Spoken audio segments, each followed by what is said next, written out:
Un impatto violento, tremendo, che non gli ha lasciato scampo. È morto tra le lamiere contorte della sua Fiat Punto colore bianco Patrick Calocò Cabussè, 49 anni. Era un sacerdote della comunità Santa Croce di Porto Empedocle, un parroco che con la sua carica di umanità ha animato la vita culturale della comunità, dando vita ad una serie di iniziative.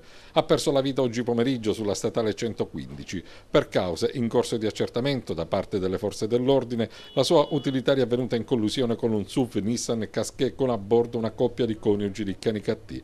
Il fatto è avvenuto lungo la statale 115 all'altezza del centro commerciale Le Rondini, proprio al bivio per Porto Empedocle. Il parroco è morto sul colpo. Vani sono stati tentativi del personale medico di un'ambulanza del 118 giunto sul posto di strapparlo alla morte. Per liberarlo dalle lamiere della sua auto è stato necessario l'intervento dei vigili del fuoco. Sul posto sono intervenuti anche gli agenti della polizia stradale per i rilievi di rito. Una morte, quella del parroco congolese, che ha provocato commozione e costernazione in tutta Porto Empedocle.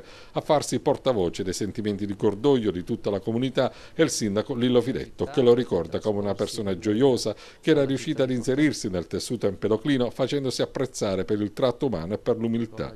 Tutta la comunità, concluso Filetto, piange l'uomo e l'apprezzato sacerdote. Probabile che la camera ardente del sacerdote congolese venga allestita nell'oratorio della parrocchia Santa Croce, nella quale per tanto tempo ha svolto la sua missione pastorale. Cordoglio anche dall'arciprete di Porto Empedocle, Monsignor Angelo Brancato.